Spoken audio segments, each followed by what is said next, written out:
प्यारे विद्यार्थियों, आज के समय जहाँ कोरोना जैसी महामारी का प्रकोप है, उससे सावधानी की आवश्यकता है।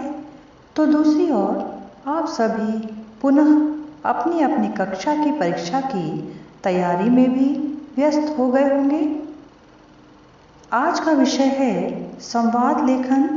आपको बस इतना करना है कि 10 मिनट का समय निकालकर प्रत्येक वीडियो को परीक्षा तक रोज सुनना है और देखिएगा, बिना याद किए स्वयं संवाद लेखन, चाहे वह किसी भी टॉपिक पर आए, आप लिखने में समर्थ होंगे।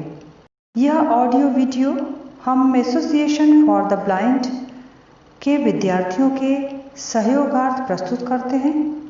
आप भी इसका लाभ अवश्य उठाएं।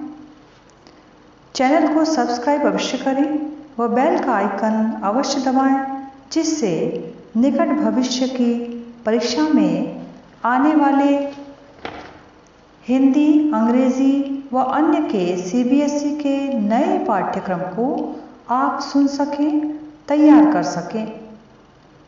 आपके जीवन में आने वाली सभी परीक्षाओं के लिए हार्दिक शुभकामनाएं। जब आप यह वीडियो सुन रहे होंगे, कुछ आवाज़ पीछे आती होगी। इस समय भीषण गर्मी का प्रकोप है, उसके कारण पंखे की आवाज़ आपको थोड़ा सहना होगा और बाकी आवाज़ आपको व्यवस्थित सुनाई देगी। संवाद क्या है? संवाद का अभिप्राय बातचीत अथवा वार्तालाप से है। दो व्यक्तियों की बातचीत को ही संवाद कहा जाता है। संवाद लेखन में निम्नलिखित बातों का ध्यान रखना बहुत आवश्यक है। पहला है, संवाद छोटे, सरल और संक्षिप्त होने चाहिए। दूसरा, संवाद की भाषा स्पष्ट, पात्रानुकूल व भावानुकूल होनी चाहिए। संवाद रोचक तथा सरल होने चाहिए। संवादों में स्वाभाविकता तथा चुटीलापन अवश्य होना चाहिए। संवाद घटना, परिस्थिति व समयानुकूल होना चाहिए।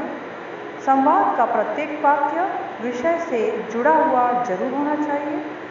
संवाद लिखते समय उपयुक्त विराम चिन्हों का उचित स्थान पर प्रयोग अवश्य करना चाहिए।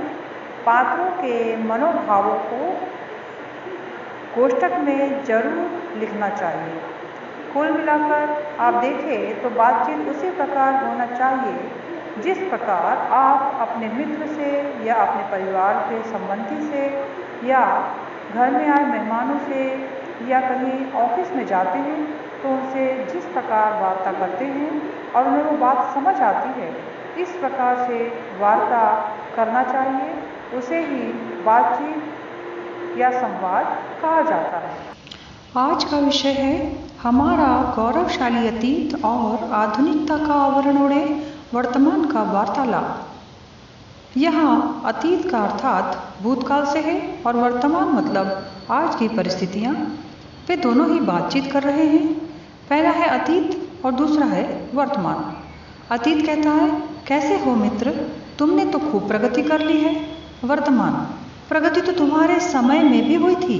यदि लोगों ने प्रारंभ में सीख न ली होती तो मेरा अस्तित्व ही न होता। अतीत, नहीं मित्र, माना कि अतीत की कोख से ही वर्तमान का जन्म होता है, पर आज जो वर्तमान है वह आने वाले समय में अतीत बन जाता है। वर्तमान, तुम्हारे समय के युवाओं में देशभक्ति के साथ साथ माता पिता व बुजुर्गों के प्रति सम्मान की भावना थी, परंतु आज के समय में वे उन्हें बोझ या अपने कर्तव्य मानकर उनकी ज़रूरतें पूरी करते हैं। अतीत कहता है, यह तो सच है कि हमारे समय के युवा को माता पिता जो संस्कार देते थे वे उनका पालन पूरी उम्र करते थे। वर्तमान, तुम्हारे समय में टीवी, इलेक्ट्रॉनिक्स जैसी चीज़ें नहीं थी, इसलिए बच्चे दादा दादी से कहानियाँ सुनकर, खेल कूद कर नई नई बातें सीखते थे। उनमें नैतिक मूल्यों की प्रधानता होती थी। अतीत, अब भी ऐसा हो सकता है। बच्चों में नैतिक मूल्य जागृत किए जा सकते हैं। वर्तमान, तुम्हारे बिना मुझे तो यह असंभव लगता है। अतीत की घटनाओं से ही व्यक्ति सीख सकता है और अपने तथा देश को प्रगति के पथ पर ले जाने में सक्षम हो सकता है। देश में बढ़ती अकर्मण्यता पर दो नागरिकों के मध्य संवाद, अर्थात कर्म न करने की एक प्रवृत्ति। यहाँ दो पात्र हैं, मोहन और राम। मोहन कहता है, कहो मित्र, कहाँ से आ रहे हो, कैसे हो? राम, अरे यार मत यूज कीजिएगा। अरे क्या बताऊं, बिजली के दफ्तर से आ रहा हूँ। मोहन, ऐसी क्या बात हो गई जो बिजली के दफ्तर से परेशान होकर आ रहे हो? राम, अब कि हमारा बिल 6000 रुपये आया है, जबकि हर महीने 2000 तक आता था। मोहन, क्या उन्होंने बिल ठीक कर दिया? राम, अरे पहले तो वे सुनते ही नहीं और ज़्यादा कहो तो टाल मटोल करते हैं। मोहन, तो क्या तुमने हार मान ली है? राम, क्या करूं, कुछ समझ में नहीं आता। मैं तो रोज दफ्तर के चक्कर काट काट कर तंग आ चुका हूँ, पर कोई और उपाय ही नहीं सूझता। मोहन, उपाय तो है, तुम्हारा काम भी हो जाएगा और क्लर्क के होश ठिकाने भी आ जाएंगे। राम, वह उपाय मुझे बताओ। मोहन, इनकी लिखित शिकायत कर देते हैं, इनके होश ठिकाने आ जाएंगे। राम, यही ठीक रहेगा। कभी न कभी इस अकर्मण्यता के खिलाफ हमें आवाज़ जरूर उठानी चाहिए और हम अब उठाएंगे। मोहन, तो चलो फिर अभी चलते हैं और इस व्यक्ति के खिलाफ एक रिपोर्ट बनाते हैं और उसे उसके सचिव को प्रेषित करते हैं। हाँ मित्र, ज़रूर। विषय है, बच्चा रात में जिद करता है और पिता से कहता है कि मैं लड्डू खाना चाहता हूँ। इस विषय पर पिता तथा बच्चे के मध्य होने वाला संवाद। बच्चा, पिताजी मुझे लड्डू खाना है। पिताजी, अरे बेटा, इतनी रात को तुम्हें लड्डू खाना है? मैं कल तुम्हारे लिए लड्डू ले आऊँगा। बच्चा, लेकिन पिताजी मुझे तो अभी चाहिए। पिताजी, बेटा जिद नहीं करते, अभी दिवाली पर तो तुमने लड्डू और पेड़े भी खाए थे, मैं तो तुम्हें फिर किसी दिन खिला दूंगा। बच्चा, नहीं पिताजी, मुझे तो अभी खाना है, अभी। पिताजी, बेटा तुम तो मेरे अच्छे बच्चे हो और तुम्हें मालूम है ना, रात को मीठा खाने से दांत खराब हो जाते हैं, खराब दांतों में दर्द होता है, खाना पीना सब कुछ मुश्किल हो जाता है। बच्चा, ये तो आप ठीक कह रहे हैं, दांत दर्द होगा तो मैं चॉकलेट भी नहीं खा पाऊंगा। अच्छा, आप मुझसे वादा करें कि कल दिन में ज़रूर लड्डू लाएंगे। पिताजी, वादा, मैं तुमसे पक्का वादा करता हूँ कि कल दिन में तुम्हारे लिए लड्डू अवश्य लाऊंगा। क्रिकेट मैच के विषय में दो मित्रों में संवाद। कमल, तुम कैसे हो सोहन? सोहन, मैं तो बिल्कुल ठीक हूँ, तुम कैसे हो? कमल, ठीक हूँ। अच्छा, क्या तुमने कल का क्रिकेट मैच देखा है? सोहन, मैंने देखा था लेकिन पूरा नहीं। कमल, क्या तुमने विराट कोहली की बल्लेबाजी देखी? सोहन, हाँ देखी थी। क्या बल्लेबाजी की थी उसने, मज़ा ही आ गया। कमल, उसने 120 रन बनाए, नॉट आउट के जरिए उसने मैन ऑफ द मैच का खिताब भी जीता। सोहन, हाँ, और भारत का स्कोर 310 था। कमल, उन्होंने ऑस्ट्रेलिया को बुरी तरह हराया। सोहन, यह तो ऐतिहासिक जीत थी। कमल, मैच के चक्कर में खाना भी नहीं खाया। अच्छा चलता हूँ, बड़े ज़ोरों से भूख लगी है। सोहन, अच्छा मैं भी चलता हूँ, मैंने भी खाना नहीं खाया था, मुझे भी बड़ी ज़ोरों से भूख लग रही है, क्या मैं तुम्हारे घर चल सकता हूँ? कमल, हाँ ज़रूर, क्यों नहीं, चलो मेरे साथ आओ, हम दोनों मिलकर भोजन करेंगे। धूम्रपान स्वास्थ्य के लिए हानिकारक विषय पर दो मित्रों के बीच किस प्रकार संवाद होता है, आइए जानते हैं। यहाँ सौरभ और विनोद बात करते हैं। सौरभ, मित्र विनोद, कहाँ से आ रहे हो? विनोद, अरे क्या बताऊँ, बिजली बोर्ड के दफ्तर से आ रहा हूँ। सौरभ, अरे लेकिन तुम इतना खांस क्यों रहे हो? विनोद, ब्रैकेट में लिखिएगा खांसते हुए, स्कूटर खराब था इसलिए मैंने सोचा बिजली बिल बस से जाकर जमा करवा आता हूँ। सौरभ, तुम्हारे खांसने से बिल का क्या ताल्लुक, मैं कुछ समझा नहीं। विनोद, जब मैं बस से जा रहा था, मेरी सीट के पीछे बैठा व्यक्ति लगातार धूम्रपान किए जा रहा था। सौरभ, बस लगता है उसी से तुम्हें खांसी हो रही है। विनोद, मैंने उसे रोका तो वह मुझसे लड़ाई करने लगा।